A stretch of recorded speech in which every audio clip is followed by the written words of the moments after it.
Hello everyone, this is Bit by Bit Lumira Explore Topics with Malavika, and I'm welcoming you all back again to a new episode.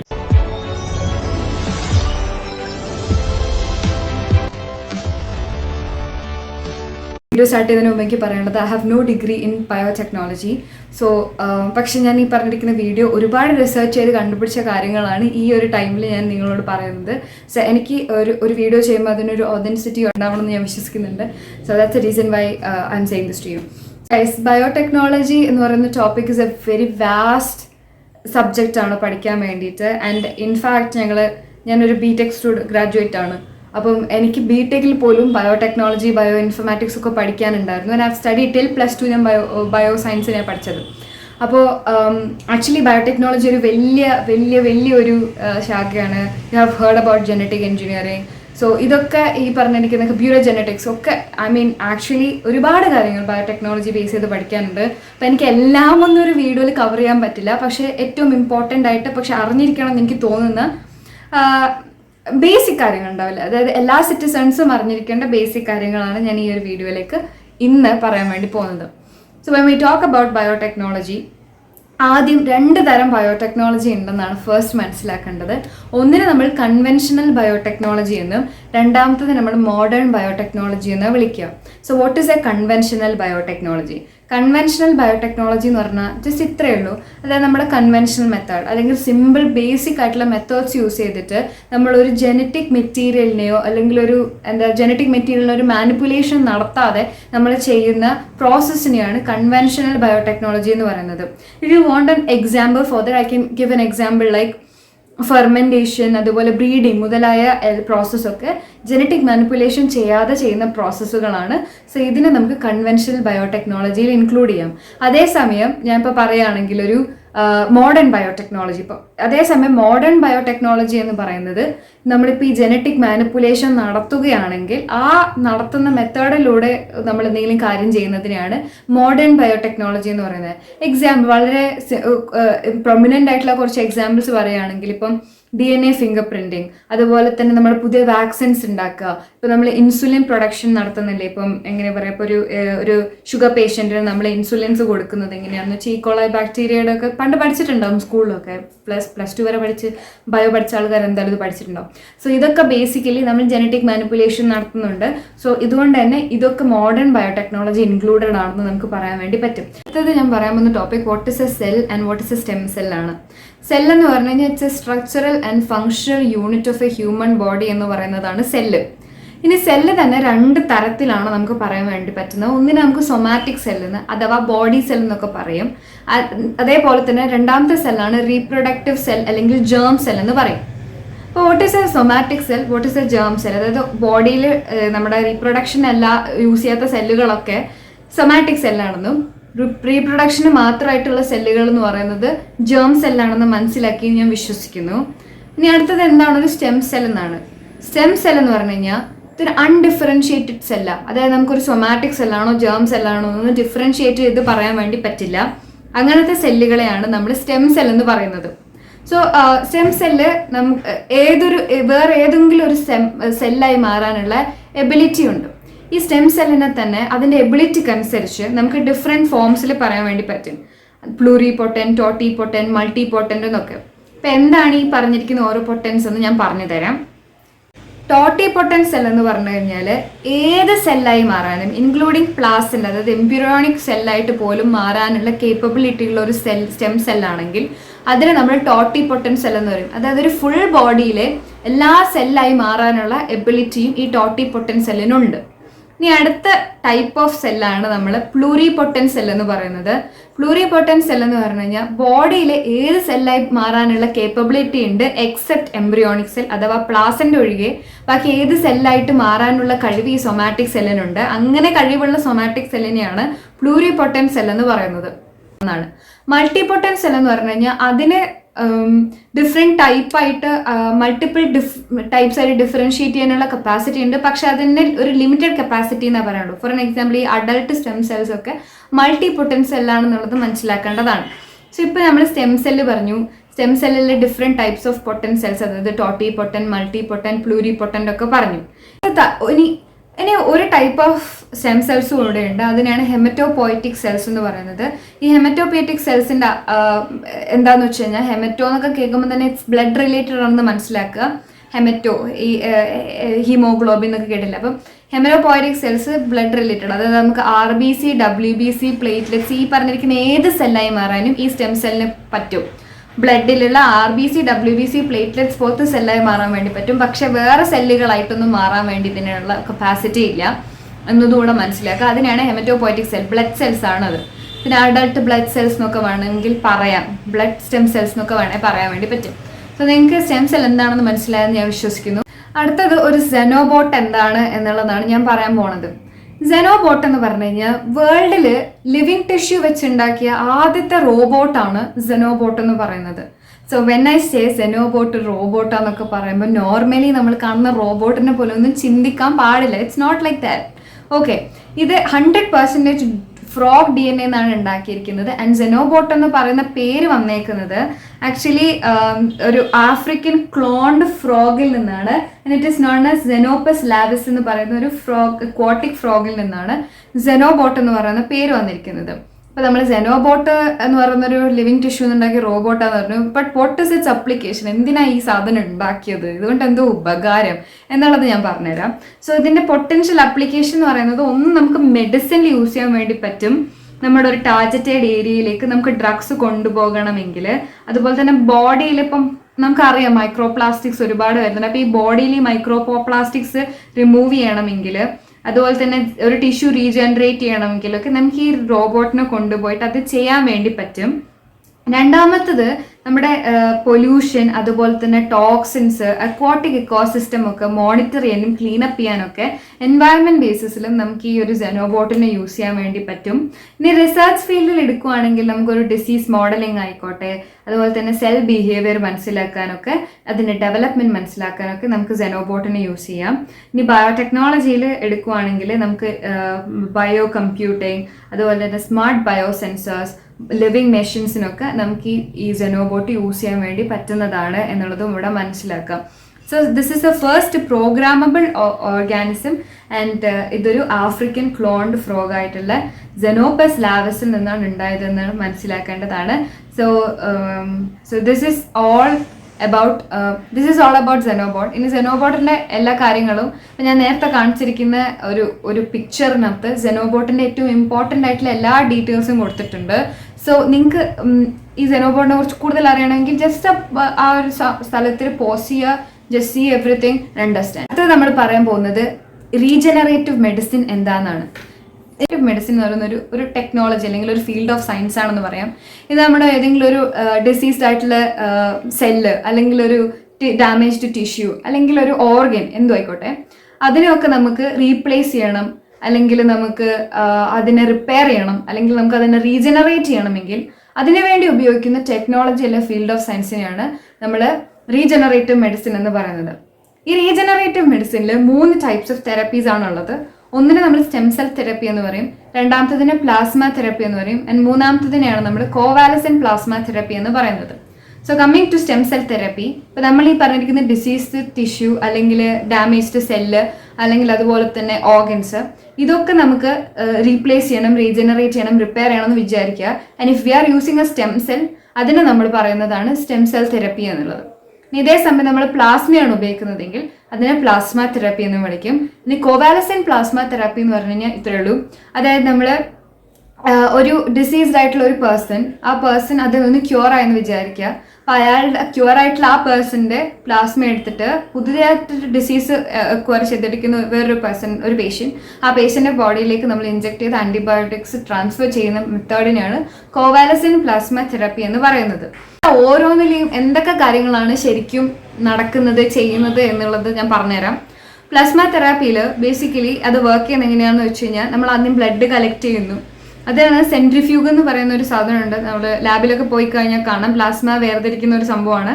So ഇതിനെ സെൻട്രിഫിക്കേഷൻ വെച്ച് നമ്മൾ ആ പ്ലാസ്മയെ separate ചെയ്തെടുക്കുന്നു. അതിൽ ആ plasma separate ആയതിനു ശേഷം അതിനെ എക്സ്ട്രാക്ട് ചെയ്തിട്ട് നമ്മൾ ഈ ഇഞ്ചേർഡ് ഏരിയയിലേക്ക് ഇതിനെ ഇഞ്ചെക്ട് ചെയ്ത് കൊടുക്കുന്നു.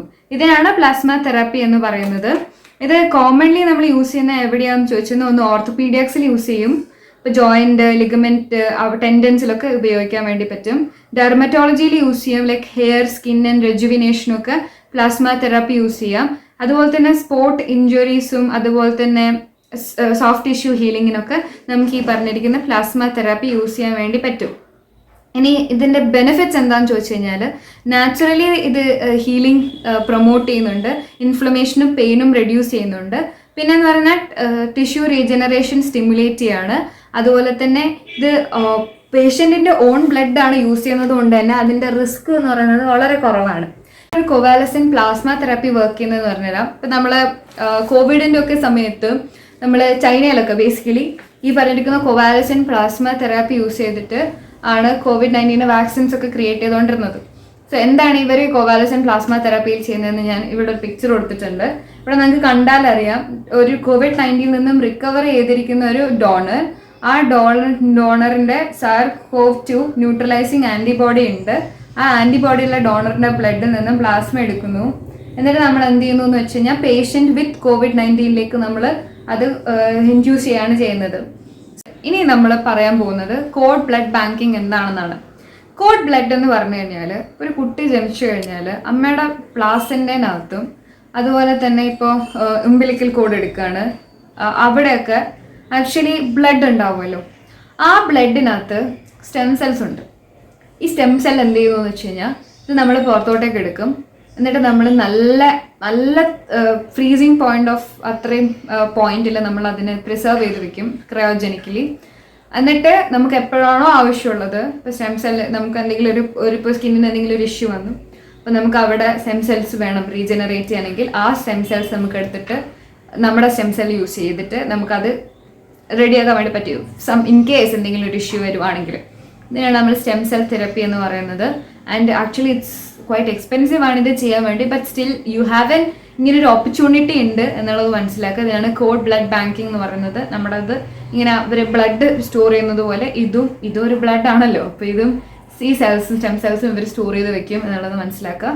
പിന്നെ ഹെമറ്റോപോയറ്റിക് സ്റ്റെം സെൽസ് ആണെന്നുള്ളത് കൂടെ മനസ്സിലാക്കുന്നത് വളരെ ഇമ്പോർട്ടൻ്റ് ആയിരിക്കും. It's about code blood banking. ഇനി അടുത്തത് പറയാൻ പോകുന്നത് വാട്ട് ഈസ് ഇൻവിട്രോ ഫെർട്ടിലൈസേഷൻ എന്നുള്ളതാണ്. ഇൻവിട്രോ ഫെർട്ടിലൈസേഷൻ എന്ന് പറഞ്ഞു കഴിഞ്ഞാൽ, സാധാരണ നമുക്കറിയാം ഫെർട്ടിലൈസേഷൻ നടക്കുന്നത് എഗ്ഗും സ്പേമും തമ്മിൽ ഫ്യൂസ് ചെയ്തിട്ട് ഫെർട്ടിലൈസേഷൻ നടക്കുന്നത് മദറിൻ്റെ യൂട്രസിനകത്ത് ആണ് അല്ലേ. ഈ ഒരു സാധനം ഉള്ളിൽ നടക്കാൻ പറ്റുന്നില്ല എങ്കിൽ നമ്മൾ ലാബിൽ വെച്ചിട്ട് ഈ എംബ്രിയോ ക്രിയേറ്റ് ചെയ്യുന്ന ഈ ഫെർട്ടിലൈസേഷൻ പ്രോസസ്സ് നടത്തും. ഇതിനെയാണ് ഇൻവിട്രോ ഫെർട്ടിലൈസേഷൻ എന്ന് പറയുന്നത്. ഇങ്ങനെ ഉണ്ടാകുന്ന കുട്ടിയെ നമ്മൾ ടെസ്റ്റ് ട്യൂബ് ബേബി എന്നൊക്കെ വിളിക്കാറുണ്ട്. റോബർട്ട് എഡ്വിൻ എന്ന് പറയുന്ന ഒരു ബ്രിട്ടീഷ് റിസർച്ചറാണ് ആദ്യമായിട്ട് ഇൻവിട്രോ ഫെർട്ടിലൈസേഷൻ എന്ന് പറയുന്ന പ്രോസസ്സ് ഡെവലപ്പ് ചെയ്യുന്നത്. ഇന്ത്യയിൽ ആദ്യമായിട്ട് ഇൻവിട്രോ ഫെർട്ടിലൈസേഷൻ ചെയ്ത ഫിസിഷ്യനാണ് ഡോക്ടർ സുഭാഷ് മുഖർജി എന്ന് പറയുന്നത്. ആൻഡ് ആദ്യമായിട്ട് ഇൻവിട്രോ ഫെർട്ടിലൈസേഷൻ വഴി ഉണ്ടായ കുട്ടിയുടെ പേരാണ് ലൂസി. ഞാൻ ഈ ലൂസിയുടെ പിക്ചർ ഇവിടെ കൊടുത്തിട്ടുണ്ട്. Lucy with his parents.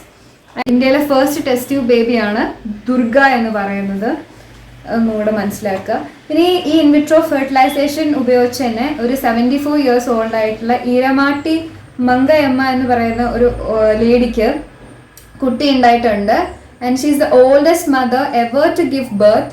She is known as the world's oldest mom എന്നൊക്കെ അറിയപ്പെടുന്നുണ്ട്. ഈ പ്രൊസീജിയറിലെ ആദ്യത്തെ സ്റ്റെപ്പ് എന്ന് പറയുന്നത് ഓവേറിയൻ സ്റ്റിമുലേഷൻ ആണ്. എന്ന് പറഞ്ഞു കഴിഞ്ഞാൽ നമ്മുടെ ഓവറീസിൽ മൾട്ടിപ്പിൾ എഗ്സ് പ്രൊഡ്യൂസ് ചെയ്യാൻ വേണ്ടിയിട്ട് ഒരു ഹോർമോൺ ഇഞ്ചക്ഷൻ കൊടുക്കും ആദ്യത്തെ സ്റ്റെപ്പിൽ. അങ്ങനെ അതിനുശേഷം ഉണ്ടായ എഗ്സിനെ നമ്മൾ റിട്രീവ് ചെയ്യുന്ന പ്രോസസ്സാണ് എഗ് റിട്രീവൽ എന്ന് പറയുന്നത്. ഇതിനൊരു തിൻ നീഡിൽ ഉപയോഗിച്ചുകൊണ്ടും അൾട്രാസൗണ്ടിൻ്റെ ഗൈഡൻസോട് കൂടെ നമ്മളൊരു തിൻ നീഡിൽ ഉപയോഗിച്ചുകൊണ്ടാണ് ഓവറീസിൽ നിന്നും ഈ എഗ്സിനെ കളക്ട് ചെയ്യുന്നത്. ഇത് കളക്ട് ചെയ്തതിന് ശേഷം നമ്മൾ അതേപോലെ തന്നെ സ്പേമും കളക്ട് ചെയ്യും. എന്നിട്ട് ഈ എഗ്ഗും സ്പേമും കൂടെ ഒരു ലാബ് ഡിഷിൽ വെച്ചിട്ട് ഇതിനെ എന്ത് ചെയ്യുന്നു വെച്ചാൽ കമ്പൈൻ ചെയ്യുന്നു. അങ്ങനെ വിതിൻ അവേഴ്സ് തന്നെ ഫെർട്ടിലൈസേഷൻ ഒക്കറിയാണ് ചെയ്യുന്നത്. ഈ പ്രോസസ്സിനെയാണ് നമ്മൾ ഫെർട്ടിലൈസേഷൻ എന്ന് പറയുന്നത്. അതിനുശേഷം ഈ ഫെർട്ടിലൈസ്ഡ് ആയിട്ടുള്ള എഗ്സ് നമ്മൾ ലാബിൽ കൾച്ചർ ചെയ്തിട്ട് അത് 3 to 5 daysനുള്ളിലാണ് ഈ കൾച്ചറിങ് നടക്കുക. എന്നിട്ട് നമ്മൾ എന്ത് ചെയ്യുന്നു എന്ന് വെച്ച് കഴിഞ്ഞാൽ എംബ്രിയോ ട്രാൻസ്ഫർ ചെയ്യും. സോ 4th സ്റ്റെപ്പ് എന്ന് പറയുന്നത് എംബ്രിയോ കൾച്ചർ ആണെന്നും ഫിഫ്ത്ത് സ്റ്റെപ്പ് എന്ന് പറയുന്നത് നമ്മുടെ എംബ്രിയോ എങ്ങോട്ടേക്കാ ട്രാൻസ്ഫർ ചെയ്യുന്നതെന്ന് വെച്ച് കഴിഞ്ഞാൽ നമ്മൾ ഈ പറഞ്ഞിരിക്കുന്ന മദറിന്റെ യൂട്രസിലേക്കാണ് ട്രാൻസ്ഫർ ചെയ്യുന്നത്, ഒരു തിൻ കത്തീഡ്രൽ യൂസ് ചെയ്തിട്ട്. ഇതിനാണ് എംബ്രിയോ ട്രാൻസ്ഫർ എന്ന് പറയുന്നത്. അബൌട്ട് ഒരു 10 to 14 ഡേയ്സ് ആകുമ്പോഴത്തേക്ക് തന്നെ ഒരു ടെസ്റ്റ് നമ്മൾ ചെയ്യും പ്രഗ്നൻസി കൺഫേം ചെയ്യാൻ വേണ്ടിയിട്ട്. ഇത് സക്സസ്ഫുൾ ആണെങ്കിൽ എംബ്രിയോ യൂട്രസിൽ ഇംപ്ലാന്റ് ചെയ്യുകയും പ്രഗ്നൻസി ബിഗിൻ ചെയ്യുകയും ചെയ്യും. സോ ഇതാണ് IVF ഉണ്ടാകുന്ന പ്രൊസീജിയർ എന്നുള്ളത് മനസ്സിലാക്കേണ്ടതാണ്. IVF പ്രൊസീജിയർ എന്ന് പറയുന്നത് നമ്മുടെ യൂട്രസിന് പ്രത്യേകിച്ച് പ്രശ്നമൊന്നുമില്ല. നമുക്ക് കുട്ടീനെ താങ്ങാൻ പറ്റുന്നുണ്ടെങ്കിൽ ഓഫ് കോഴ്സ് നമ്മൾ IVF പോകുമായിരിക്കും. അറ്റ് ദ സെയിം ടൈം അതിന് പറ്റുന്നില്ല എന്നാണെങ്കിൽ നമ്മൾ വേറൊരു മദറിന്റെ സഹായത്തോടു കൂടെ നമ്മുടെ കുട്ടീനെ ഈ ഫെർട്ടിലൈസ്ഡ് ആയിട്ടുള്ള എംബ്രിയോ മറ്റൊരാളുടെ യൂട്രസിൽ നിക്ഷേപിച്ചിട്ട് അവിടെ ഒരു കുട്ടീനെ ഉണ്ടാക്കി കൊണ്ടുവരുന്ന ആ ഒരു പ്രോസസ്സിനെയാണ് സറോഗസി എന്ന് പറയുന്നത്. പറഞ്ഞിരിക്കുന്ന സറോഗസി 2 തരം സറോഗസിയാണ് ഉള്ളത്.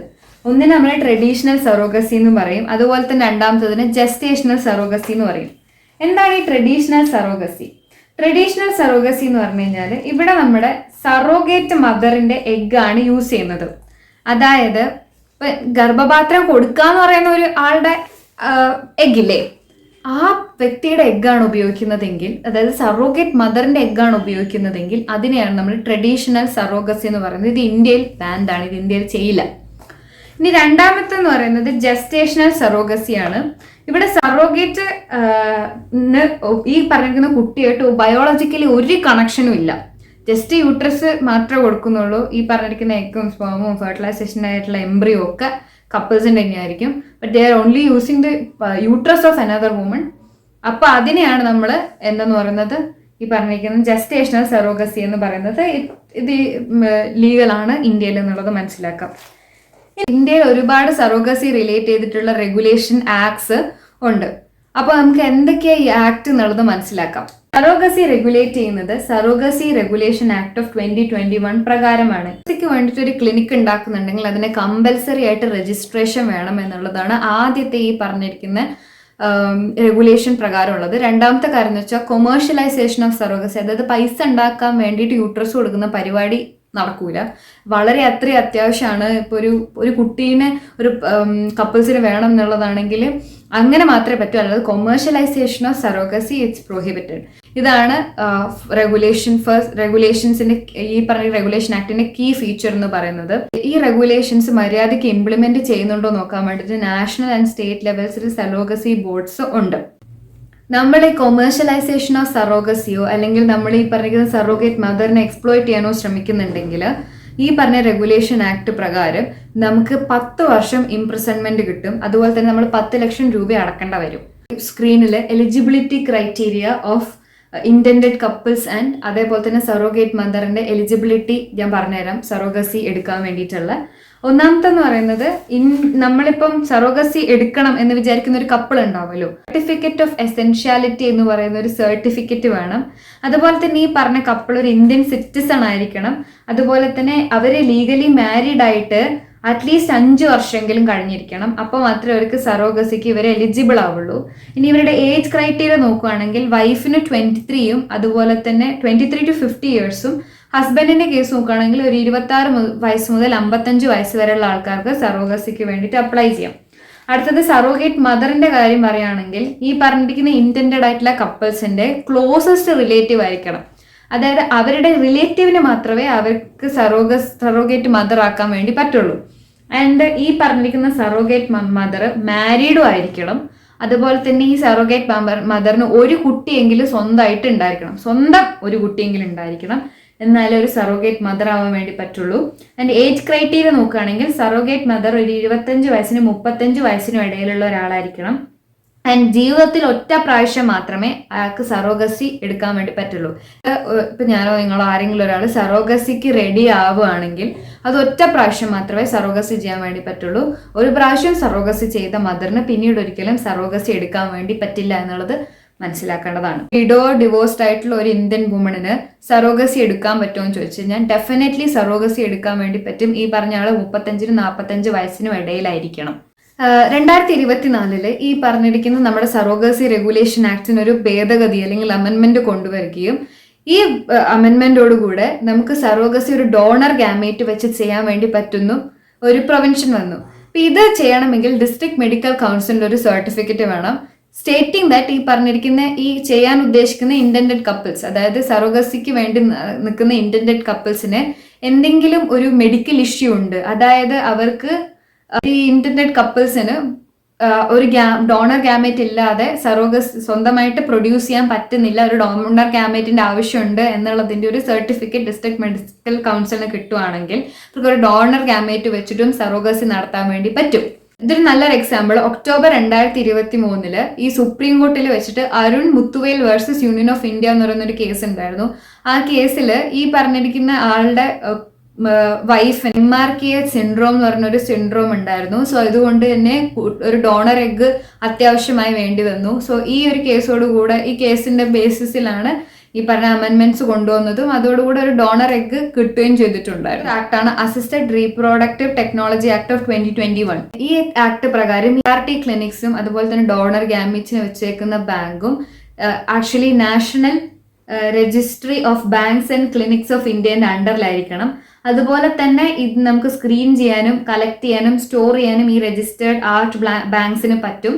ഈ നമ്മൾ സെമൻ കളക്ട് ചെയ്യുന്നത് ആക്ച്വലി ഒരു 21 to 55 ഇയേഴ്സ് ഓഫ് ഏജിന്റെ ഇടയിലുള്ള ആൾക്കാർക്കാണ്. അതുപോലെ തന്നെ എഗ്ഗും സ്റ്റോർ ചെയ്ത് വെക്കാൻ വേണ്ടി പറ്റും. 23 to 35 ഇയേഴ്സ് ഓഫ് ഏജിന്റെ അണ്ടറിലായിരിക്കണം എന്നുള്ളത് മനസ്സിലാക്കാം. ഇനി നമ്മൾ ഈ ഡോണർ ഈ പറഞ്ഞിരിക്കുന്ന എഗ്ഗ് നമ്മൾ ഡൊണേറ്റ് ചെയ്യുന്ന, അതായത് നമ്മൾ ഈ പറഞ്ഞിരിക്കുന്ന ബാങ്കിൽ കൊടുക്കാൻ ഉദ്ദേശിക്കുന്ന ഫീമെയിൽസ് മാരീഡ് ആയിരിക്കണം, അറ്റ്ലീസ്റ്റ് 1 ചൈൽഡ് എങ്കിലും സ്വന്തമായിട്ടുണ്ടായിരിക്കണം. ആൻഡ് ഈ പറഞ്ഞിരിക്കുന്ന ചൈൽഡ് ഒരു 3 വയസ്സെങ്കിലും ആയിരിക്കണം സ്വന്തമായിട്ടുള്ള കുട്ടി. പിന്നെ ഫീമെയിൽസിന് ഒറ്റ പ്രാവശ്യം മാത്രമേ ഒരു ലൈഫ് ടൈമിൽ എഗ്സ് ഡൊണേറ്റ് ചെയ്യാൻ വേണ്ടി പറ്റുള്ളൂ.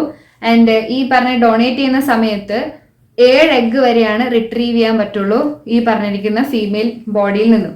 ആൻഡ് ഇപ്പോൾ ഒരാള് എഗ്ഗ് ഡൊണേറ്റ് ചെയ്യണമെന്ന് വിചാരിക്കുക. ആ എഗ്ഗ് ഡൊണേറ്റ് ഇപ്പോൾ 7 എഗ്സ് എടുത്തു എന്ന് വിചാരിച്ചോ, ഇത് ഒരാൾക്ക് മാത്രമേ കൊടുക്കാൻ വേണ്ടി പാടുള്ളൂ. ഇപ്പം A എന്ന് പറയുന്നൊരു വ്യക്തി എഗ്ഗ് ഡൊണേറ്റ് ചെയ്യുകയാണെങ്കിൽ ഇപ്പോൾ 7 എഗ്ഗാണ് ഇയാളുടെ റിട്രീവ് ചെയ്തതെന്ന് വിചാരിച്ചോ, ഈ 7 എഗ്ഗും B എന്ന് പറയുന്ന വ്യക്തിക്ക് മാത്രമേ യൂസ് ചെയ്യാൻ വേണ്ടി പാടുള്ളൂ. അല്ലാണ്ട് സീനും ഡീനും ഒക്കെ കുറച്ച് കൊടുക്കുക അങ്ങനത്തെ പരിപാടിയൊന്നുമില്ല, അങ്ങനെയൊന്നും പറ്റത്തില്ല.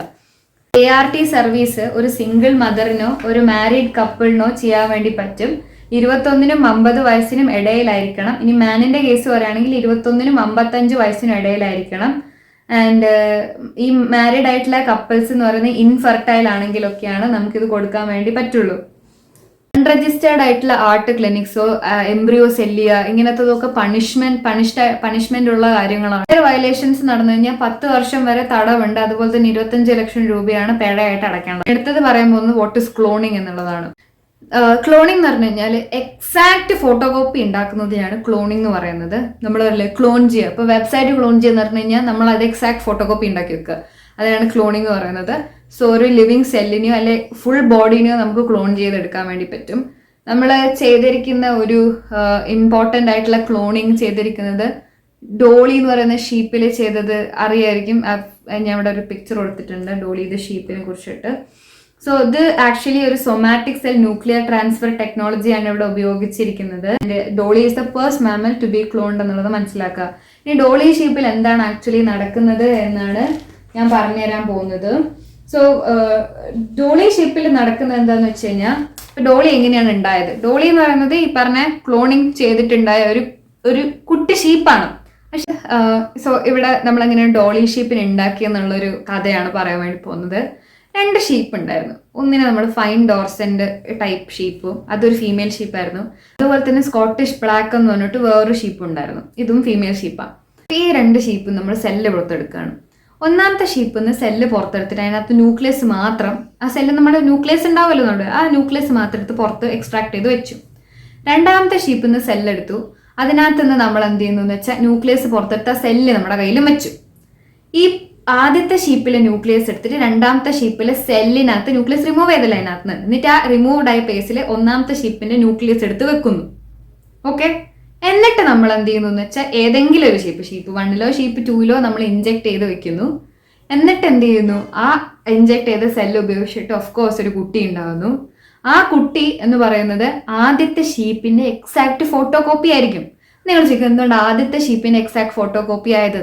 കാരണം നമ്മൾ എടുത്തിരിക്കുന്ന ന്യൂക്ലിയസ് ആരുടേതാ? ഫസ്റ്റ് ഷീപ്പിൻ്റെതാണ്. ന്യൂക്ലിയസിലാണോ DNA ജനറ്റിക് മെറ്റീരിയൽ ഒക്കെ ഇരിക്കുന്നത്? ആ ജനറ്റിക് മെറ്റീരിയൽ ആണോ പുതിയ കുട്ടി ഉണ്ടാവാൻ സഹായിക്കുന്നത്? അപ്പൊ ഡെഫിനറ്റ്ലി എങ്ങനെ ഇരിക്കും? പുതിയ ഷീപ്പ് വണ്ണിനെ പോലെ ആയിരിക്കും ഈ പറഞ്ഞിരിക്കുന്ന ഉണ്ടാവുന്ന ഷീപ്പ് ഉണ്ടാവുക. This is basically happening in cloning എന്ന് പറയുന്ന പ്രൊസീജിയറിൽ. അടുത്ത നമ്മൾ പറയാൻ പോകുന്നത് what is A tissue culture എന്നാണ്. നമുക്ക് ടിഷ്യൂ കൾച്ചർ എന്താ നോക്കാം. ടിഷ്യൂ കൾച്ചർ എന്ന് പറയുന്നത് നമ്മൾ ആക്ച്വലി ഇതൊരു തെറാപ്യൂട്ടിക് ക്ലോണിങ് ടെക്നിക്കാണ്. ഇത് വെച്ചിട്ട് നമ്മൾ ഒരു പ്ലാന്റിന്റെ ഒരു ഫ്രാഗ്മെന്റ് എടുത്തിട്ട് അത് കൾച്ചർ ചെയ്യുക, എന്നിട്ട് അത് ഗ്രോ ചെയ്യുക എന്നുള്ളതാണ് ഇവിടെ നമ്മൾ ചെയ്യുന്നത്. ഇതിൽ കുറച്ച് സ്റ്റെപ്പ് ഉണ്ട്. ആ സ്റ്റെപ്സ് ഞാൻ പറഞ്ഞുതരാം. ഒന്നാമത്തതാണ് എക്സ്പ്ലാന്റ് സെലക്ഷൻ എന്ന് പറയുന്നത്. അതായത് നമ്മളൊരു പ്ലാന്റിന്റെ ഏതെങ്കിലും ഒരു പാർട്ട് സെലക്ട് ചെയ്യുന്നു കൾച്ചർ ചെയ്യാൻ വേണ്ടിയിട്ട്. രണ്ടാമത്തതിന് സർഫസ് സ്റ്റെറിലൈസേഷൻ എന്ന് പറയും. അതായത് ഈ പ്ലാന്റിനകത്ത് എന്തെങ്കിലും കണ്ടാമിനൻസോ പാത്തജൻസോ ഉണ്ടെങ്കിൽ ഈ പറഞ്ഞിരിക്കുന്ന ആ പാർട്ട് നമ്മൾ എന്ത് ചെയ്യുന്നത് ക്ലീൻ ചെയ്ത് സ്റ്റെറിലൈസ് ചെയ്തെടുക്കുന്നു. അതിനാണ് സർഫസ് സ്റ്റെറിലൈസേഷൻ എന്ന് പറയുന്നത്. അടുത്തത് ഇനോക്കുലേഷൻ എന്ന് പറയും. അതായത് നമ്മുടെ സ്റ്റെറിലൈസ്ഡ് പ്ലാന്റിനെ ഒരു ന്യൂട്രിയന്റ് മീഡിയത്തിൽ നമ്മൾ ഡിപ്പ് ചെയ്ത് വെക്കുന്നു. അതിനുശേഷം ഇൻക്യുബേഷൻ ആണ്. അതായത് നമ്മളൊരു കൺട്രോൾഡ് ആയിട്ടുള്ള ഒരു എൻവയറമെന്റൽ കണ്ടീഷനിൽ വെച്ചിട്ട് നമ്മൾ ഈ പറഞ്ഞിരിക്കുന്ന പ്ലാന്റിന്റെ ഈ പാർട്ടിനെ നമ്മൾ കൾച്ചർ ചെയ്തെടുക്കുകയാണ് ചെയ്യുന്നത്. അതിനുശേഷമാണ് നമ്മൾ സബ് കൾച്ചറിങ് ചെയ്യുന്നത്. സബ് കൾച്ചറിങ് എന്ന് വെച്ചാൽ ഈ ഗ്രോ ചെയ്തിരിക്കുന്ന ടിഷ്യൂ ഇല്ലേ, ഇതിനെ നമ്മളൊരു ഫ്രഷ് മീഡിയത്തിലേക്ക് മാറ്റുന്നു. ആ ഫ്രഷ് മീഡിയത്തിലേക്ക് മാറ്റുമ്പോൾ അതിന് കുറച്ചുകൂടെ ഗ്രോത്തും ഡിഫറൻസിയേഷനും നടക്കും. അതിനുശേഷമുള്ള ടെക്നിക്കാണ് റീജനറേഷൻ എന്ന് പറയുന്നത്. സോ ഇതിൽ നിന്നും ഷൂട്ടും റൂട്ടും ഒക്കെ ഫോം ചെയ്യാൻ വേണ്ടിയിട്ട് നമ്മളൊരു റെഗുലേറ്റർ ആഡ് ചെയ്യുന്ന പ്രോസസ്സാണ് റീജനറേഷൻ. അതിനുശേഷമുള്ളത് അസിമിലേഷൻ ആണ്. അതായത് നമ്മൾ നാച്ചുറൽ എൻവയറമെന്റിൽ ഇതിനെ കൊണ്ടുപോയിട്ട് പ്ലാന്റ് ചെയ്യുന്നതിനാണ് അസിമിലേഷൻ എന്ന് പറയുന്നത്. സോ ഇതാണ് ആക്ച്വലി ടിഷ്യൂ കൾച്ചറിൽ നടക്കുന്നതെന്ന് മനസ്സിലാക്കാം. അപ്പൊ ടിഷ്യൂ കൾച്ചർ എന്താണെന്ന് മനസ്സിലാക്കിയാൽ ഇനി പറയാൻ പോകുന്നത് 3 parent ബേബി എന്ന് പറയുന്നത് എന്താണെന്നാണ്. 3 parent ബേബി എന്ന് പറയുമ്പോൾ 3 പാരന്റ്സുള്ള ബേബിയോ ഗൈസ് എന്താണെന്ന് ഞാൻ കാര്യമായിട്ട് പറഞ്ഞുതരാം. ഈ 3 parent ബേബി എന്ന് പറയുന്നത് ഇന്ത്യയിൽ ബേസിക്കലി ചെയ്യുന്നില്ല, ഇല്ലീഗൽ. പക്ഷെ പുറത്ത് രാജ്യങ്ങളിലൊക്കെ 3 parent ബേബി ടെക്നിക്ക് യൂസ് ചെയ്യുന്നുണ്ട്. ഇത് എന്തിനാ ഉപയോഗിക്കുന്നതെന്ന് വെച്ചാൽ ഇപ്പം ഈ പറഞ്ഞിരിക്കുന്ന അമ്മയ്ക്ക് എന്തെങ്കിലും ഒരു മൈറ്റോകോൺട്രിയ ബേസ് ആയിട്ടുള്ള എന്തെങ്കിലും ഡിസീസസ് ഉണ്ടെങ്കിൽ അത് നിങ്ങൾക്ക് അറിയുമോയെന്നറിയില്ല. നമ്മുടെ മൈറ്റോകോൺട്രിയ അമ്മയുടെ മൈറ്റോകോൺട്രിയാണ് കുട്ടികളുടെ മൈറ്റോകോൺട്രിയ. ഓക്കെ, ഇപ്പം എൻ്റെ അമ്മയുടെ മൈറ്റോകോൺട്രിയാണ് എൻ്റെ എല്ലാ സെല്ലിലും ഉള്ളത്. അപ്പം എന്താണെന്ന് വെച്ചാൽ അമ്മയുടെ മൈറ്റോകോൺട്രിയ കുട്ടിക്ക് ട്രാൻസ്ഫർ ആകുന്നത് കൊണ്ട് തന്നെ മൈറ്റോകോൺട്രിയയിൽ ഡിസീസ് ഉണ്ടെങ്കിൽ കുറേ ഡിഫോർമാലിറ്റീസും ഡിസോർഡേഴ്സും ഒക്കെ വരാനുള്ള പോസിബിലിറ്റി കുട്ടിക്കുണ്ട്. പോസിബിലിറ്റി എന്നല്ല, കുട്ടിക്ക് അങ്ങനെ വരും. അപ്പൊ ആ ഒരു കാര്യം ഒഴിവാക്കാൻ വേണ്ടിയിട്ടാണ് 3 parent ബേബി ടെക്നിക്ക് നമ്മൾ യൂസ് ചെയ്യുന്നത്. എന്താ ഇത് ആക്ച്വലി എന്ന് പറഞ്ഞു കഴിഞ്ഞാല് ഇതൊരു IVF പ്രൊസീജിയർ ആണ്. ബേസിക്കലി ഇവിടെ 3 ആൾക്കാരുണ്ടാവും. മദർ ഉണ്ടാവും, ഫാദർ ഉണ്ടാവും, അതുപോലെ തന്നെ ഒരു വുമൺ ഒരു എഗ് ഡൊണേറ്റ് ചെയ്യുന്നുണ്ടാവും. ഒരു ടെക്നിക്ക് ലേ സിൻഡ്രോം എന്ന് പറഞ്ഞിട്ട് UK-ലൊക്കെ ഉള്ളൊരു UK-ലൊക്കെ കണ്ടുവരുന്ന ഒരു ലേ സിൻഡ്രോം എന്ന് പറയുന്ന സിൻഡ്രോമിനാണ് ബേസിക്കലി നമ്മൾ ഇത് യൂസ് ചെയ്യുന്നത്. ഈ ലേ സിൻഡ്രോം എന്ന ആൾക്കാരുടെ ഷോർട്ട് ലൈഫ് സ്പാനും അതുപോലെ തന്നെ എനർജിയും കുറവായിരിക്കും, അവർക്ക് മൂവ്മെന്റും കുറവായിരിക്കും. കാരണം എന്ന് വെച്ച് കഴിഞ്ഞാൽ മൈറ്റോകോൺട്രിയയിൽ ഉണ്ടാകുന്ന ഈ ഡിഫക്റ്റീവ്നെസ് ആണ്. സോ നമ്മളിവിടെ ആക്ച്വലി 2 രീതിയിൽ മൈറ്റോകോൺട്രിയ റീപ്ലേസ്മെന്റ് ചെയ്യാൻ വേണ്ടി പറ്റും. അതായത് 3 parent ബേബി ടെക്നിക്ക് ചെയ്യാൻ വേണ്ടി പറ്റും. ഒന്നാമത്തത് നമ്മൾ മെറ്റാണൽ സ്പിൻഡിൽ ട്രാൻസ്ഫർ എന്നും പറയും. രണ്ടാമത്തത് നമ്മൾ പ്രോ ന്യൂക്ലിയർ ട്രാൻസ്ഫർ എന്നും പറയും. ഈ മെറ്റാണൽ സ്പിൻഡിൽ ട്രാൻസ്ഫർ അഥവാ മെത്തേഡ് 1 എന്താ ചെയ്തതെന്ന് വെച്ച് കഴിഞ്ഞാൽ നമ്മുടെ മദർ, അതായത് ഒരു മദർ, ആ മദറിനകത്ത് അൺഹെൽത്തി ആയിട്ടുള്ള ഒരു മൈറ്റോകോൺട്രിയ ഉണ്ട് സെല്ലിനുള്ളിൽ. അപ്പൊ നമ്മൾ എന്ത് ചെയ്തെന്ന് വെച്ച് കഴിഞ്ഞാല് ഈ മദറിന്റെ ഈ സെല്ലിനകത്ത് നിന്ന് നമ്മൾ ന്യൂക്ലിയസ് പുറത്തെടുത്ത് വെക്കുന്നു. ന്യൂക്ലിയസ് ഇപ്പൊ പുറത്തുണ്ട്. ഇനി ഡോണർ എന്ന് പറയുന്ന ഡോണർ മദർ ഇല്ലേ, ആ ഡോണർ ആയിട്ടുള്ള വുമണിന്റെ സെല്ലെടുക്കുന്നു. ഈ സെല്ലിനകത്തൊരു ഹെൽത്തി മൈറ്റോകോൺട്രിയ ഉണ്ടോ? നമ്മൾ എന്ത് ചെയ്യുന്നു, ആ മൈറ്റോകോൺട്രിയയുള്ള ആ സെല്ലിനകത്തുള്ള ന്യൂക്ലിയസ് എടുത്ത് കളഞ്ഞിട്ട് ആ സെല്ല് മാത്രം നമ്മുടെ കയ്യിൽ വെക്കുന്നു. ഇനി ഈ പറഞ്ഞിരിക്കുന്ന ഡോണർ ആയിട്ടുള്ള ആളുടെ ന്യൂക്ലിയസ് ഇല്ലാത്ത സെല്ലിലേക്ക് മദറിന്റെ ന്യൂക്ലിയസ് വെച്ചിട്ട് ഉണ്ടാക്കുന്ന സെല്ലിനെയാണ് മെറ്റാണൽ സ്പിൻഡിൽ ട്രാൻസ്ഫർ എന്ന് പറയുന്നത്. ഇങ്ങനത്തെ സെല്ലിനകത്ത് നമ്മൾ ഈ പറഞ്ഞിരിക്കുന്ന സ്പേം വഴി വന്ന് ഫെർട്ടിലൈസേഷൻ ഇൻഡ്യൂസ് ചെയ്തിട്ടാണ് കുട്ടി ഉണ്ടാകുന്നതിന് മെറ്റാണൽ സ്പിൻഡിൽ ട്രാൻസ്ഫർ എന്ന് പറയും. അപ്പോൾ ഈ മെത്തേഡ് നോക്കുകയാണെങ്കിൽ നിങ്ങൾ ശ്രദ്ധിച്ചാൽ മനസ്സിലാകും അമ്മയുടെ അതേ ക്യാരക്ടറിസ്റ്റിക്സ് അല്ലേ കുട്ടിക്ക് വരൂ. കാരണം എന്താ, ഇവിടെ മറ്റേ ഡോണർ ആയിട്ടുള്ള ഒരാളുടെ ക്യാരക്ടറിസ്റ്റിക്സ് എടുക്കാൻ ഡോണറിന്റെ ന്യൂക്ലിയസോ DNA ഒന്നും അല്ല ഉള്ളത്, മദറിന്റെ DNA ന്യൂക്ലിയസ് ആണ് നമ്മൾ യൂസ് ചെയ്തിരിക്കുന്നത്. സെല്ല് മാത്രം, അതായത് മൈറ്റോകോൺട്രിയുള്ള സെല്ല് മാത്രമാണ് ഡോണറിൻ്റെത്. ഇതിനാണ് മെറ്റേണൽ സ്പിൻഡൽ ട്രാൻസ്ഫർ എന്ന് പറയുന്നത്. അടുത്തതെന്ന് വെച്ചാൽ pro nuclear transfer. Pro nuclear ട്രാൻസ്ഫറിൽ എന്താ സംഭവിക്കുന്നത് എന്ന് വെച്ച് കഴിഞ്ഞാൽ ഈ മദറും ആദ്യം ഈ ലാസ്റ്റ് അല്ലേ ആദ്യത്തെ ഇതിൽ നമ്മുടെ സ്പേം വന്നിട്ട് ഇൻഡ്യൂസ് ചെയ്യുന്ന പരിപാടി, അത് നമ്മൾ ആദ്യമേ അങ്ങ് ചെയ്യും. അതായത് മദറും ഫാദറും തമ്മിലുള്ള അതായത് എഗ് ഫെർട്ടിലൈസേഷൻ ആദ്യമേ നടക്കും. ഈ ഫെർട്ടിലൈസേഷൻ ചെയ്തതിന് ശേഷം ഈ മദറിന്റെ ന്യൂക്ലിയസ് നമ്മൾ അതായത് ജനറ്റിക് മെറ്റീരിയൽ നമ്മൾ ട്രാൻസ്ഫർ ചെയ്തിട്ട് ഈ ഡോണറിന്റെ സെല്ലിനകത്തേക്ക്, അതായത് ന്യൂക്ലിയസ് ഒഴിവാക്കിയ മൈറ്റോകോൺട്രിയുള്ള സെല്ലിനകത്തേക്ക് നമ്മൾ ഇൻഡ്യൂസ് ചെയ്തിട്ട് ആ സെല്ല് പിന്നീട് കൾച്ചർ ചെയ്ത് കുട്ടി ഉണ്ടാക്കുന്നതിനെയാണ് ഈ പ്രോ ന്യൂക്ലിയർ ട്രാൻസ്ഫർ എന്ന് പറയുന്നത്. ഒറ്റ വ്യത്യാസമേ ഉള്ളൂ, നമ്മൾ ഫെർട്ടിലൈസേഷൻ ആദ്യമാണോ അവസാനമാണോ ചെയ്യുന്നതെന്ന് മാത്രമേ ഇവിടെ ഡിഫറൻസ് ആയിട്ട് പറയുന്നുള്ളൂ. ഇവിടെ ക്യാരക്ടറിസ്റ്റിക്സ് മദറിന്റെ ഫാദറിന്റെ തന്നെയായിരിക്കും, ഡോണറിൻ്റെതല്ല. ഇതിനെയാണ് നമ്മൾ 3 പാരന്റ് ബേബി ടെക്നിക് എന്നൊക്കെ പറയുന്നത്. ഇത് ഇന്ത്യയിൽ ലീഗൽ അല്ല, പുറത്ത് രാജ്യങ്ങളിൽ ചെയ്യുന്നുണ്ട്. അടുത്ത ഞാൻ പറയാൻ പോകുന്നത് കാർ ടി സെൽ തെറപ്പി എന്താണ്. കാർ ടി സെൽ എന്ന് പറയുന്നത് നമ്മുടെ ശരീരത്തിലെ ടി സെൽസ് ഉപയോഗിച്ചുകൊണ്ട് അതിനെ റീപ്രോഗ്രാം ചെയ്തിട്ട് ക്യാൻസറസ് സെല്ലിനെ കണ്ടുപിടിച്ച് അതിനെ നമ്മൾ ഡിസ്ട്രോയ് ചെയ്യുന്ന ടെക്നിക്കിനെയാണ് കാർ ടി സെൽ എന്ന് പറയുന്നത്. സോ കാർ ടി സെല്ലിൻ്റെ അകത്ത് നമ്മളൊരു ടി സെല്ല് പേഷ്യന്റിൽ നിന്നും എക്സ്ട്രാക്ട് ചെയ്യുന്നു, അതിനെ മോഡിഫൈ ചെയ്യുന്നു ലാബിൽ വെച്ചിട്ട്, എന്നിട്ട് അതിനെ കുറച്ചുകൂടെ ബെറ്റർ ആക്കിയിട്ട് ക്യാൻസർ സെല്ലിനെ അറ്റാക്ക് ചെയ്യുന്ന രീതിയിലേക്ക് മാറ്റുന്നു. അപ്പൊ ഇതിനെ നമുക്ക് കാർ ടി സെല്ലിന് ഒരു റീ എൻജിനീയർഡ് ആയിട്ടുള്ള ടി സെല്ലാണെന്ന് പറയാം. ആൻഡ് ഇതിനെ നമുക്ക് മൾട്ടിപ്ലൈ ചെയ്തിട്ട് പേഷ്യന്റിന്റെ ബോഡിയിൽ ഇൻഫ്യൂസ് ചെയ്ത് കഴിഞ്ഞാൽ ആക്ച്വലി നമുക്ക് ക്യാൻസറിനെ ഫൈറ്റ് ചെയ്യാൻ വേണ്ടി പറ്റും. ഈ ടെക്നിക്കിൽ നമ്മൾ എന്ത് ചെയ്യുന്നു വെച്ചാൽ പേഷ്യന്റിന്റെ ബ്ലഡിനെ നമ്മൾ കളക്ട് ചെയ്യുന്നു ടി സെല്ല് കിട്ടാൻ വേണ്ടിയിട്ട്, എന്നിട്ട് നമ്മൾ കാർ ടി സെല്ല് ലാബിൽ ഉണ്ടാക്കുകയാണ് ചെയ്യുന്നത്. അങ്ങനെ നമ്മളൊരു millions of car T cell ഉണ്ടാക്കിയതിന് ശേഷം നമ്മൾ കാർ ടി സെല്ല് പേഷ്യന്റിലേക്ക് ഇൻഫ്യൂസ് ചെയ്യുന്നു, അങ്ങനെ ക്യാൻസർ സെല്ലിനെ കണ്ടുപിടിച്ചിട്ട് ഡിസ്ട്രോയ് ചെയ്യുന്നു. ഇതാണ് ബേസിക്കലി നടക്കുന്നത്. അടുത്തെന്ന് പറയുന്നത് വാട്ട് ഇസ് സെനോ ട്രാൻസ്പ്ലാന്റേഷൻ എന്നുള്ളതാണ്. ആക്ച്വലി സെനോ ട്രാൻസ്പ്ലാന്റേഷൻ എന്ന് പറയുന്നത് ഒരു അല്ലെങ്കിൽ ഹെട്രോലോഗസ് ട്രാൻസ്പ്ലാന്റ് എന്ന് പറയുന്നത് നമ്മളൊരു ലിവിങ് സെല്ല് ട്രാൻസ്പ്ലാന്റേഷൻ ചെയ്യാൻ, ഒരു ലിവിങ് സെല്ല് അല്ലെങ്കിൽ ഒരു ടിഷ്യൂ അല്ലെങ്കിൽ ഓർഗൻ ഓഫ് ഒരു സ്പീഷീസിനെ നമ്മൾ വേറൊരു സ്പീഷിയിലേക്ക് ട്രാൻസ്പ്ലാന്റ് ചെയ്യുന്ന പ്രോസസ്സിനെയാണ് നമ്മൾ സെനോ ട്രാൻസ്പ്ലാന്റേഷൻ എന്ന് പറയുന്നത്. ഇങ്ങനത്തെ സെല്ലിനെ, ടിഷ്യൂവിന്, ഓർഗൻസിനെ നമ്മൾ വിളിക്കും സെനോഗ്രാഫ്റ്റ് അല്ലെങ്കിൽ സെനോ ട്രാൻസ്പ്ലാന്റ് എന്നുള്ളത്. ഇപ്പൊ ഇതിന്റെ പ്രൊസീജിയർ എന്താന്ന് വെച്ച് കഴിഞ്ഞാല് ഒരു ആനിമലിന്റെ ഓർഗൻ നമ്മൾ സെലക്ട് ചെയ്യും. ഇപ്പൊ ലൈക്ക് എക്സാമ്പിൾ പറയുകയാണെങ്കിൽ ഒരു പിഗിന്റെ കിഡ്നി നമ്മൾ സെലക്ട് ചെയ്തു. ഇതിന് നമ്മൾ കുറച്ച് ജനറ്റിക് മോഡിഫിക്കേഷൻ നടത്തുന്നു, എന്നിട്ട് ഇത് ഹ്യൂമൻ ബോഡീന് കോമ്പാക്റ്റബിൾ ആയിട്ടുള്ള രീതിയിലേക്ക് മാറ്റുന്നു. ഇപ്പൊ പിഗ്സ് ആണ് ഓഫൻലി നമ്മൾ പ്രിഫേർഡ് ആയിട്ടുള്ള ഡോണർ എന്ന് പറയുന്നത് ഒരു പിഗ് ആണ്. കാരണം എന്താണെന്ന് വെച്ചാൽ അനാട്ടമിക്കലി ആയിക്കോട്ടെ ഫിസിയോളജിക്കലി ആയിക്കോട്ടെ ഹ്യൂമൻസിന് സിമിലാരിറ്റി ഉള്ളത് കൊണ്ടാണ്. അപ്പോൾ അടുത്ത് ഒരു പേഴ്സൺ ആദ്യമായിട്ട് ജനറ്റിക്കലി മോഡിഫൈഡ് ആയിട്ടുള്ള പിഗ് കിഡ്നി ട്രാൻസ്പ്ലാന്റ് ചെയ്തിട്ടുണ്ടായിരുന്നു. പക്ഷെ ആള് മരിച്ചുപോയി 2 മാസം ലേറ്റർ. ബട്ട് സ്റ്റിൽ ദിസ് 2 മാസം അയാൾക്ക് ജീവിക്കാൻ പറ്റാൻ ഇറ്റ് വാസ് ലൈക്ക് ഇമ്പോർട്ടൻ്റ് ആയിട്ടുള്ള ഒരു ഇൻവെൻഷൻ, കണ്ടുപിടുത്തമാണെന്നുള്ളത് ബേസിക്കലി നമ്മൾ മനസ്സിലാക്കേണ്ടതാണ്. കുട്ടി ടോപ്പിക് പറഞ്ഞിട്ട് നമുക്ക് ഈ ഒരു വീഡിയോ കംപ്ലീറ്റ് ചെയ്യാം. ഇത് ആദ്യമായിരുന്നു ഞാൻ പറയേണ്ടിരുന്നത്, പക്ഷേ ഓ മൈ ഗോഡ് കുറച്ച് നേരം ഇളകിപ്പോയി. പക്ഷെ ഇപ്പൊ പറയാമെന്ന് വിചാരിച്ചു. സോ ജീനോം എന്താണെന്നാണ്. ഈ ജീനോം എന്ന് പറഞ്ഞു കഴിഞ്ഞാൽ നമ്മുടെ ഈ ജനറ്റിക് മെറ്റീരിയൽ ഇൻക്ലൂഡിങ് DNA ഒക്കെ ഉള്ള ഒരു സീക്വൻസ് ഇല്ലേ, അതായത് കംപ്ലീറ്റ് സെറ്റ് ഓഫ് DNA എടുക്കുകയാണെങ്കിൽ ആ DNA മൊത്തത്തിനെയാണ് നമ്മൾ ജീനോം എന്ന് പറയുന്നത്. ഒരാളുടെ ഓർഗാനിസത്തിനെ ബിൽഡ് ചെയ്യാനും മെയിൻറ്റെയിൻ ചെയ്യേണ്ട എല്ലാ ഇൻഫർമേഷൻസും ഈച്ച് ജീനോമിലും ഉണ്ടാകും. ഇതിലെ വേറെ കാര്യമാണ് ജീനോം സീക്വൻസിങ്. ജീനോം സീക്വൻസിങ് എന്ന് പറയുന്നത് ആക്ച്വലി നമ്മൾ DNA ന്യൂക്ലിയോടൈഡ്സും ബേസസും ഒക്കെ കൊണ്ടാണല്ലോ ഒരു ജീനോം ഉണ്ടാക്കുന്നത്. ഇപ്പൊ ഇതിന്റെ ഓർഡർ ഇപ്പം പറയുകയാണെങ്കിൽ അഡിനിൻ തൈമിൻ ഗ്വാനിൻ സൈറ്റോസിന്റെ ഈ ഓർഡറിൽ ഉണ്ടാകുന്ന സീക്വൻസിനെയാണ് ജീനോം സീക്വൻസിങ് എന്ന് പറയുന്നത്. ജീനോം മാപ്പിംഗ് എന്ന് പറഞ്ഞു കഴിഞ്ഞാൽ നമ്മളെ ഒരു ജീനിന്റെ ലോക്കസ് കണ്ടുപിടിക്കുകയും ആ ജീനുകൾ തമ്മിലുള്ള ഡിസ്റ്റൻസ് കണ്ടുപിടിക്കുന്നതിന്റെ മെത്തേഡിനെയാണ് ജീനോം മാപ്പിംഗ് എന്ന് പറയുന്നത്. ഇനി മെറ്റാ ജീനോമിക്സ് എന്ന് പറഞ്ഞിട്ടൊരു സാധനമുണ്ട്, വിച്ച് മീൻസ് നമ്മൾ ഇവിടെ നമ്മൾ ഓരോ ജീൻസിന്റെയും ജനറ്റിക് മെറ്റീരിയൽ നമ്മൾ എൻവയറമെന്റൽ സാമ്പിൾസിൽ നിന്നും കളക്ട് ചെയ്യുകയാണ്. നമുക്ക് ബ്ലഡിൽ നിന്നും DNA കളക്ട് ചെയ്യാം, വൈറസിൽ നിന്ന് കളക്ട് ചെയ്യാം, പ്ലാന്റിൽ നിന്ന് കളക്ട് ചെയ്യാം, സോയിലിൽ നിന്ന് കളക്ട് ചെയ്യാം, വാട്ടറിൽ നിന്നും എന്തിന് സ്റ്റൂളിൽ നിന്ന് വരെ നമുക്ക് കളക്ട് ചെയ്യാൻ വേണ്ടി പറ്റും DNA. ഈ ഏരിയൽ മെറ്റാ ജീനോമിക്സ് എന്ന് പറഞ്ഞു കഴിഞ്ഞാൽ നമ്മൾ ഈ പറഞ്ഞിരിക്കുന്ന ജനറ്റിക് മെറ്റീരിയലിന്റെ കളക്ഷൻ ആയിക്കോട്ടെ, അനാലിസിസ് ആയിക്കോട്ടെ, അത് എയർബോൺ പാർട്ടിക്കിൾസ്, അറ്റ്മോസ്ഫിയറിലെ എയർബോൺ പാർട്ടിക്കിൾസിൽ നിന്നാണ് നമ്മൾ കളക്ട് ചെയ്യുന്നതെങ്കിൽ അതിന് ഏരിയൽ മെറ്റാ ജീനോമിക്സ് എന്ന് പറയും. ഇനി ഹ്യൂമൻ ജീനോം പ്രോജക്റ്റ് എന്താണെന്നാണ്.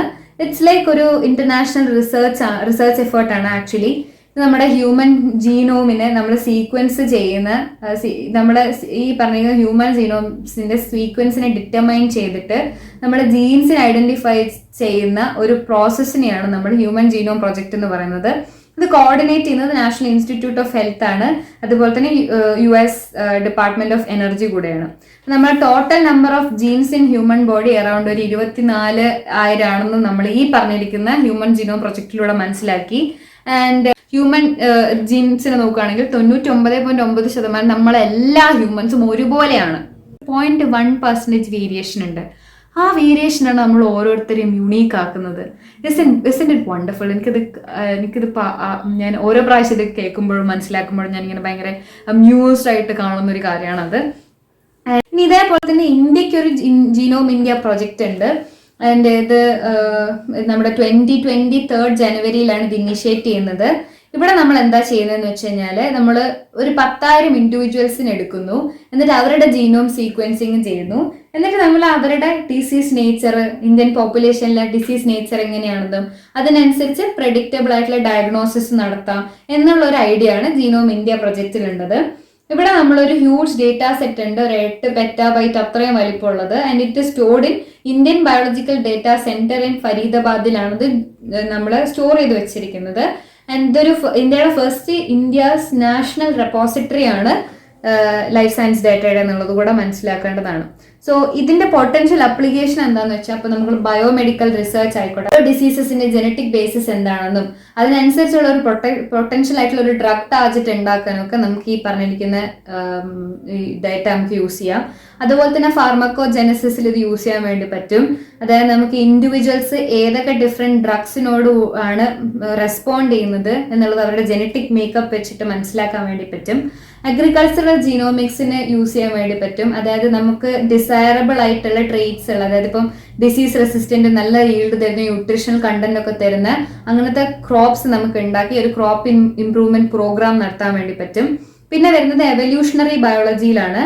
അതായത് ഇപ്പം നമുക്കൊരു എവല്യൂഷണറി ഹിസ്റ്ററി മനസ്സിലാക്കണം, നമ്മൾ ആരുടെ അച്ഛൻ്റെ അച്ഛനാണ്, നമ്മുടെ മുതുമുത്തശ്ശൻ ആരാണ് എന്നൊക്കെ മനസ്സിലാക്കണമെങ്കിൽ നമുക്ക് ബേസിക്കലി ഈ ഒരു ടെക്നോളജി യൂസ് ചെയ്യാൻ വേണ്ടി അല്ലെങ്കിൽ ഈ ഒരു ഡേറ്റ യൂസ് ചെയ്യാം.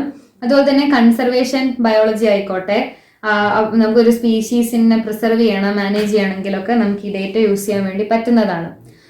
സോ ഇത്രയൊക്കെ നമ്മൾ ഈ പറഞ്ഞിരിക്കുന്ന ബേസിക് വീഡിയോ അബൌട്ട് ബയോടെക്നോളജിയിൽ പറയാനുള്ളത്.